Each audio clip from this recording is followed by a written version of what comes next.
ಆಕಸ್ಮಿಕವಾಗಿ ಯಾವಾಗಲೂ ಇರದಂಥ ಒಂದು ಹುಲಿ ಪ್ರತ್ಯಕ್ಷವಾಗಿ ಬಿಟ್ಟಿದೆ ವೀಕ್ಷಕರೇ.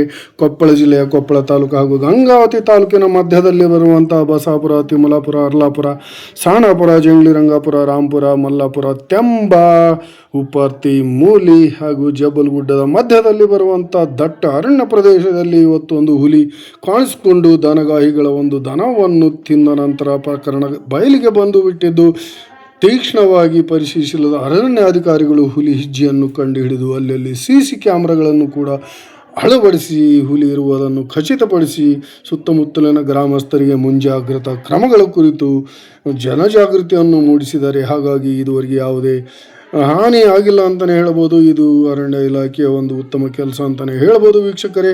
ಇಲ್ಲಿರುವಂಥ ಪ್ರದೇಶ ತುಂಬ ದಟ್ಟ ಅರಣ್ಯ ಪ್ರದೇಶ ಆಗಿದ್ದರೂ ಕೂಡ ಹುಲಿ ಎಲ್ಲಿಂದ ಬಂದಿದೆ ಅನ್ನುವಂಥ ಮಾತ್ರ ಇನ್ನೂ ಗೊತ್ತಾಗಿಲ್ಲ ವೀಕ್ಷಕರೇ. ಎಲ್ಲ ಸಂಗಾಪುರ ಗ್ರಾಮಸ್ಥರಲ್ಲಿ ತಿಳಿಸುವುದೇನೆಂದರೆ, ಈ ಭಾಗದಲ್ಲಿ ಅರಣ್ಯ ಪ್ರದೇಶದಲ್ಲಿ ಗುಡ್ಡುಗಾಡಿನಲ್ಲಿ ಹೆಜ್ಜೆಗಳು ಪತ್ತೆಯಾಗಿದ್ದು ಹುಲಿ ಇರುವುದು ಖಾತ್ರಿಯಾಗಿದೆ. ಹೀಗಾಗಿ ಸಾರ್ವಜನಿಕರು ತಾವು ಯಾವುದೇ ಒಬ್ಬೊಂಟಿಯಾಗಿ ತಿರುಗಾಡಬಾರದು ಮತ್ತು ಅರಣ್ಯ ಪ್ರದೇಶದಲ್ಲಿ ರಾತ್ರಿ ತಿರುಗಾಡಬಾರದು. ಹಾಗೆ ತಮ್ಮ ಪ್ರಾಣಿಗಳನ್ನು ಸುರಕ್ಷತೆಯಿಂದ ಇಟ್ಟುಕೊಳ್ಳಬೇಕು. ಹಾಗೆ ಹೊಲ ಮನೆ ಕೆಲಸಗಳಿಗೆ ಹೊರಡುವಾಗ ಒಬ್ಬೊಬ್ಬರೇ ತಿರುಗಾಡಬಾರದು. ಮತ್ತೆ ಹುಲಿ ಇರುವುದು ಖಾತ್ರಿಯಾಗಿರುವುದರಿಂದ ತಾವೆಲ್ಲ ಸುರಕ್ಷತೆಯಿಂದಿರಬೇಕಾಗಿ ಸಾರ್ವಜನಿಕರಿಗೆ ತಿಳಿಸಲಾಗುತ್ತದೆ. ಮುಳ್ಳು ಪಳ್ಳಿಗೆ ಕಿಟ್ಕ್ಯಾನದನ್ನು ಕಿಟ್ಕ್ಯಾಡ್ರಿ ನೀವು ಏನು ಹಣ್ಣು ತಿಂದು ನಾವು ನಾನ್ ವೆಜ್ ತಿಂದಾಗ ಕಕ್ಕ ಮಾಡಿರ್ತೀವಲ್ಲ ಅದೇ ಸ್ಮೆಲ್ ಅಷ್ಟೇ.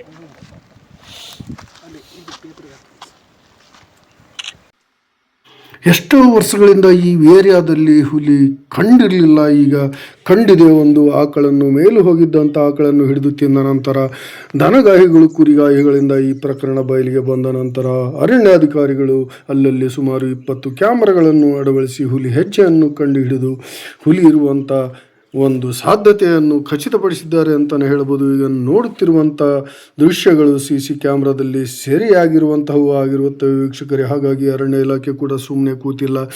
ಈಗ ಜನರ ಪರವಾಗಿ ಒಂದು ಮನವಿಯನ್ನು ಸಲ್ಲಿಸುವುದೇನೆಂದರೆ, ಈ ಹುಲಿಯನ್ನು ಹಿಡಿದು ಬಂಧಿಸಿ ಸಂರಕ್ಷಿಸಿ ಹುಲಿಗೆ ಮೀಸಲಿರುವಂಥ ದಟ್ಟ ಅರಣ್ಯ ಪ್ರದೇಶಗಳಲ್ಲಿ ಬಿಟ್ಟು ಬರುವಂತೆ ಸುತ್ತಮುತ್ತಲಿನ ಗ್ರಾಮಸ್ಥರ ಪರವಾಗಿ ಈ ವಿಡಿಯೋದ ಮೂಲಕ ವಿನಮ್ರವಾಗಿ ಅರಣ್ಯ ಇಲಾಖೆಗೆ ಕೇಳಿಕೊಳ್ಳಲಾಗುತ್ತದೆ ವೀಕ್ಷಕರೇ. ಅಲ್ಲಿಯವರೆಗೂ ಇದು ಯಾರಿಗೂ ಏನು ಮಾಡದಿರಲಿ ಎನ್ನುವಂಥ ಒಂದು ಕಳಕಳಿಯನ್ನು ತೋರಿಸುತ್ತಾ, ಇದು ಬೆಳಕರಿಯುವುದರೊಳಗೆ ಬೆಳಕು ಏನು ಸಂಜೆ ಆಗುವವರೆಗೆ ಎಷ್ಟು ಸುಮಾರು 20-21 ಕಿಲೋಮೀಟರ್ವರೆಗೆ ಸಂಚರಿಸಿ ಎಲ್ಲಿಂದ ಎಲ್ಲಿ ಇರ್ತೋ ಯಾರಿಗೂ ಕಂಡು ಹಿಡಿಯಲಿಕ್ಕೆ ಆಗಲ್ಲ ಅನ್ನುವಂಥ ಒಂದು ಮಾಹಿತಿ ಇದೆ. ಹಾಗಾಗಿ ಅರಣ್ಯಾಧಿಕಾರಿಗಳು, ಅರಣ್ಯ ಇಲಾಖೆ ಆದಷ್ಟು ಬೇಗ ಇದನ್ನು ಬಂಧಿಸಿ ಅದಕ್ಕೆ ಮೀಸಲಿರುವಂಥ ಹುಲಿಯ ದಟ್ಟ ಅಭಯಾರಣ್ಯದಲ್ಲಿ ಬಂಡೀಪುರನೋ ಅಥವಾ ಕರ್ನಾಟಕದಲ್ಲಿ ಯಾವುದಾದರೂ ಒಂದು ಸುರಕ್ಷಿತ ಜಾಗದಲ್ಲಿ ಬಿಡುವಂತೆ ಮನವಿ ವೀಕ್ಷಕರೇ.